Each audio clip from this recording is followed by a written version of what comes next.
अगर आप भी लेना चाहते हैं देश दुनिया की तमाम जानकारी तो आज ही सब्सक्राइब करें हमारे चैनल को। साथ ही नीचे दिए बेल आइकन को जरूर दबाएं ताकि हर अपडेट आप तक पहुंच सके।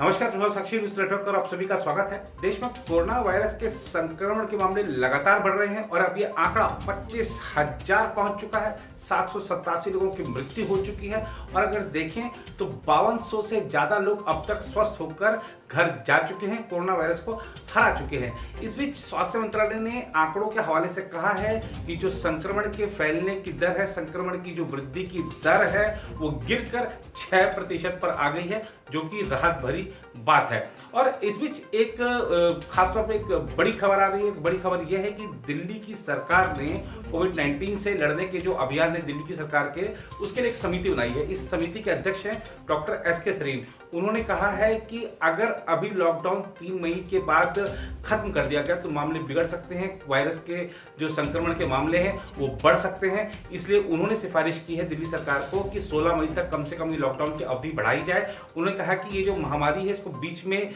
छोड़ देना, अगर लॉकडाउन हटा लिया जाता तो स्थिति बिगड़ जाएगी। उन्होंने चीन के जो वहां पर हालात थे उसका अध्ययन किया और उसकी गणना के हिसाब से बताया है कि ये जो वायरस है, संक्रमण है जो कोरोना वायरस, इसको हराने में कम से कम 10 हफ्ते का समय लगता है। तो 10 हफ्ते कम से कम लॉकडाउन देश में जरूरी है। हम आपको बता दें कि 3 मई को लॉकडाउन के लगभग 40 दिन के आसपास पूरे होंगे। तो अब देखना होगा कि दिल्ली की सरकार की जो समिति के अध्यक्ष ने जो सिफारिश की है, क्या ऐसा ही केंद्र की सरकार भी सोचती है और करती है। 27 अप्रैल को प्रधानमंत्री नरेंद्र मोदी जब मुख्यमंत्रियों के साथ संवाद करेंगे तो खासतौर पर इस सब पर सबकी नजर रहेगी कि क्या लॉकडाउन की अवधि बढ़ाने का कोई निर्णय होता है। इस बीच आज सोशल डिस्टेंसिंग का जो पालन है हम सभी करें, इसका संदेश राष्ट्रपति भवन ने दिया है। मौका था सीबीसी को शपथ दिलाए जाने का। नए सीबीसी को देश के माननीय राष्ट्रपति श्री रामनाथ कोविंद ने शपथ दिलाई और इस शपथ समारोह में जो दृश्य दिखा वो दृश्य आप देख सकते हैं स्क्रीन पर कि किस तरीके से राष्ट्रपति हो, चाहे उपराष्ट्रपति हो, प्रधानमंत्री हो और जो भी गणमान्य अतिथि वहां पर मौजूद थे। एक सोशल डिस्टेंसिंग सबने बनाकर रखी है और खासतौर पर अगर आपने राष्ट्रपति भवन में होने वाले कार्यक्रमों या शपथ समारोहों को देखा हो कभी वहां जाकर या टीवी पर भी, तो आपने देखा होगा कि चाहे दरबार हॉल की बात करें, चाहे अशोक हॉल की बात करें, तो वह खचाखच भरा रहता है। पांव रखने तक की जगह नहीं होती, कई बार तो ऐसी स्थिति आ जाती है। लेकिन आप देखिए कि कितनी दूरी पर सब लोग बैठे हुए हैं। तो ये एक संदेश है सभी के लिए कि सोशल डिस्टेंसिंग बनाए रखें।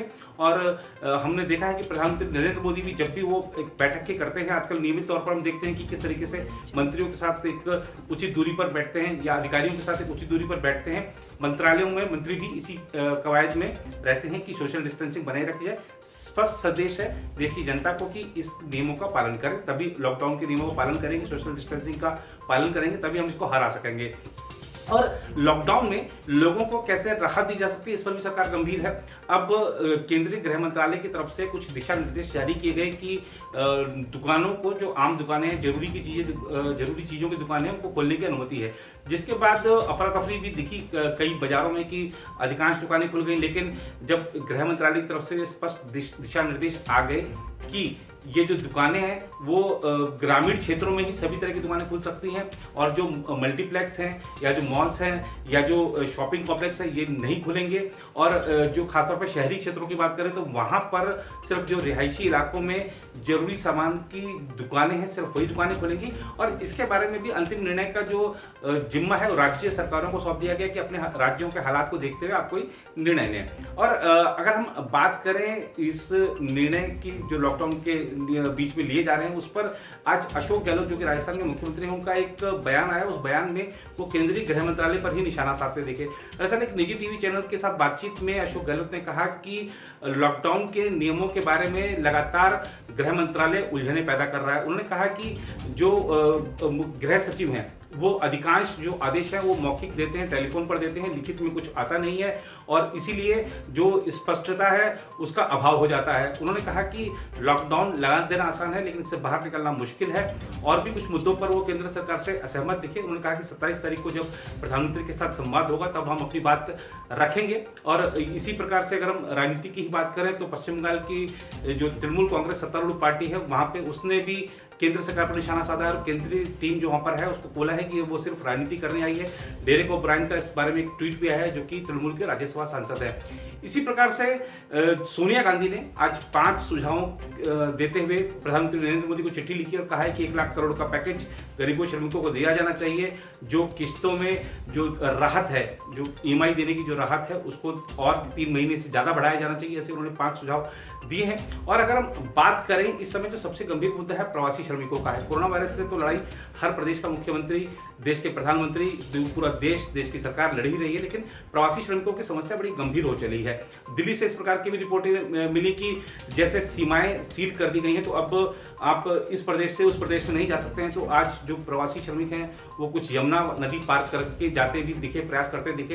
तो ये दिखाता है कि कितनी मुश्किल शायद उसके सामने स्थिति होगी, क्या मजबूरी होगी उनकी कि वो घर जाना चाहते हैं, जान पर खेलकर भी जाना चाहते हैं। तो इन्हीं सब मुद्दों को देखते हुए बहुत से मुख्यमंत्री अपनी तरफ से प्रयास करें, लेकिन योगी आदित्यनाथ जो उत्तर प्रदेश के मुख्यमंत्री हैं, उनका जो प्रयास है वो शायद ज्यादा रंग लाता दिख रहा है। आज हरियाणा से बड़ी संख्या में वो जो प्रवासी श्रमिक हैं उत्तर प्रदेश वापस लाए गए।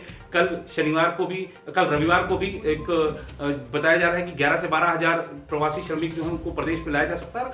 उत्तर प्रदेश के मुख्यमंत्री योगी आदित्यनाथ ने 15 लाख प्रवासी श्रमिकों के लिए रोजगार की व्यवस्था करने के प्रशासन को निर्देश दे दिए हैं। और इसके साथ ही मुख्यमंत्री ने निर्देश ये भी दिए हैं प्रशासन को कि जब लॉकडाउन के बाद कैसे औद्योगिकरण को तेज किया जाए, कैसे औद्योगिक जो उत्पादन जो बंद पड़ा है पिछले 1 महीने से, उसको किस तरीके से रफ्तार दी जाए, इसके बारे में, और अर्थव्यवस्था खासतौर पर उत्तर प्रदेश की उसको कैसे आगे बढ़ाया जाए। मुख्यमंत्री चाहते हैं कि जो $1 ट्रिलियन की जो अर्थव्यवस्था बनाने का उनका लक्ष्य है उत्तर प्रदेश की अर्थव्यवस्था को, तो उस पर किस तरीके से सरकार आगे बढ़ सकती है, इस बारे में एक स्पष्ट रूपरेखा बनाने का प्रशासन को निर्देश दे दिया गया।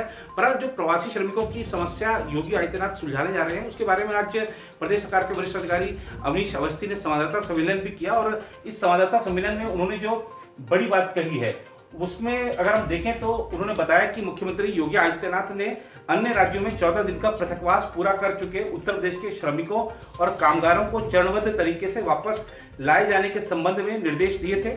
इसी को अमल में लाते हुए शनिवार को हरियाणा राज्य से 2224 मजदूरों को 82 बसों से वापस लाया गया। ये मजदूर पश्चिमी उत्तर प्रदेश के 16 जिलों के हैं। इन लोगों को रोजगार देने के लिए प्रदेश सरकार ने विस्तृत कार्य योजना बनाई है। उन्होंने कहा कि कल रविवार तक दूसरे राज्यों में रह रहे 11,000 मजदूर वापस आ जाएंगे। मजदूरों को वापस लाने का कार्यक्रम आगे भी जारी रहेगा। इन मजदूरों को 14 दिन तक पृथकवास में रखा जाएगा। इसके लिए बड़ी संख्या में आश्रय गृह तैयार किए जाने के निर्देश दिए गए हैं। इनमें पब्लिक एड्रेस सिस्टम भी लगाया जाएगा। भोजन और शौचालय की सुचारू व्यवस्था की जाएगी। उन्होंने बताया कि अब तक प्रदेश के कोविड-19 फंड में 268 करोड़ रुपए आ चुके हैं। अवस्थी ने बताया कि प्रवासी श्रमिकों को रोजगार के अवसर उपलब्ध कराने के लिए प्रदेश सरकार ने एक समिति गठित की है। प्रवासी मजदूरों को रोजगार उपलब्ध कराना एक चुनौतीपूर्ण कार्य है, जिसे कार्य योजना बनाकर सफलतापूर्वक लागू किया जाएगा। मुख्यमंत्री योगी ने निर्देश दिए हैं कि तालाब व चेकडैम आदि से संबंधित कार्य शुरू कराए जाएं। इन कार्यों में प्रवासी मजदूरों को भी लगाया जाए। उन्होंने बताया कि सिंचाई विभाग की 63 परियोजनाओं और लोक निर्माण विभाग की 173 परियोजनाओं का कार्य प्रारंभ कर दिया गया है। उधर राज्यों और केंद्र शासित प्रदेशों को कोविड-19 की त्वरित एंटीबॉडी जांच किट का उस वक्त तक उपयोग नहीं करने को कहा गया है जब तक कि ICMR इसकी सटीकता की फिर से जांच नहीं कर लेती है। आधिकारिक सूत्रों ने यह जानकारी दी। सूत्रों के मुताबिक ICMR द्वारा गठित टीमें उन त्वरित एंटीबॉडी जांच किट का विश्लेषण कर रही हैं जो 2 चीनी कंपनियों से खरीदी गई थी। उन्होंने बताया कि इस जांच का उद्देश्य इसकी त्वरित एंटीबॉडी जांच किट की दक्षता का पता लगाना है, क्योंकि कुछ राज्यों से ये खबरें आई थी कि ये त्रुटिपूर्ण है और गलत नतीजे दे रही हैं। केंद्रीय स्वास्थ्य मंत्री हर्षवर्धन ने शुक्रवार को कहा था कि जांच किट के नतीजे जगह जगह पर अलग अलग आ रहे हैं और इन पर विश्वास नहीं किया जा सकता। उधर अगर हम बात करें लॉकडाउन में, जैसा कि हमने आपको बताया कि केंद्रीय गृह मंत्रालय ने जो निर्देश दिए थे कि कुछ ढील दी जा सकती है खासतौर पर दुकानों को लेकर, तो महाराष्ट्र में चूंकि मामले बहुत ज्यादा बढ़े हैं और 8,000 के करीब भी आंकड़ा पहुंच सकता है कभी भी, तो इसको देखते हुए राज्य की सरकार ने फैसला किया है कि कोई ढील नहीं दी जाएगी 3 मई तक। राज्य के स्वास्थ्य मंत्री ने कहा है किसी प्रकार की ढील दिए जाने का प्रश्न ही नहीं है। और हालात को देखते हुए खासतौर पर मुंबई में बात करें या धारावी में बात करें, और जो कि एशिया के सबसे बड़ा स्लम एरिया कहा जाता है, तो उसमें जिस तरह से मामले तेजी के साथ बढ़ रहे हैं उसको देखते हुए सरकार कोई रिस्क नहीं लेना चाह रही है। गुजरात के मुख्यमंत्री भी कोई ढील नहीं दिए जाने का निर्णय ले चुके हैं। ऐसा ही कई राज्यों के मुख्यमंत्री चाह रहे हैं कि जो अभी कड़ाई जो सख्ती जो जारी है वो जारी रहे, क्योंकि इसी के माध्यम से कोरोना वायरस को हराया जा सकता है। इस बीच अगर हम बात करें तो रमजान का महीना आज शुरू हो गया और इस अवसर पर जो वैसे रौनक दिखती रही है, चाहे मस्जिदों की बात हो, चाहे बाजारों की बात हो, चौक चौराहों की बात हो, तो इस बार वो नहीं दिखी, क्योंकि मुस्लिम धर्मगुरु मुस्लिमों को, अल्पसंख्यक समुदाय को ये संदेश देने में, ये बात समझाने में सफल रहे थे कि लॉकडाउन के नियमों का पालन करें। कोरोना वायरस की भयावहता को समझाने में सफल रहे थे कि घर से बाहर निकलना कोरोना वायरस को घर पर ले आने के समान होगा। तो लोगों को ये बात समझ में आई है और लोग आज घर पर ही, जो रोजेदार हैं, घर पर ही इबादत करते दिखे और यही एक तरीका है। प्रधानमंत्री नरेंद्र मोदी ने भी कई अपील की थी, चाहे अल्पसंख्यक मामलों के हमारे मंत्री हों मुख्तार अब्बास नकवी, उन्होंने भी अपील की थी कि घर पर ही रहकर इबादत करें। उसका असर दिख रहा है। ये अच्छी बात है कि लॉकडाउन के नियमों का पालन करें और जो सोशल डिस्टेंसिंग बनाए रखें। बहरहाल आप सबकी नजरें कल प्रधानमंत्री नरेंद्र मोदी के मन की बात कार्यक्रम पर टिकी हुई है। उसमें देखना होगा कि क्या प्रधानमंत्री कोविड-19 से लड़ने के और सुझाव देते हैं या और कुछ अन्य कोई बड़ी घोषणा करते हैं। सबकी निगाह इस पर बनी रहेंगी। फिलहाल इस रिपोर्ट में थे, बाकी देश दुनिया की खबरों के लिए बने रहें प्रभा साक्षी के साथ।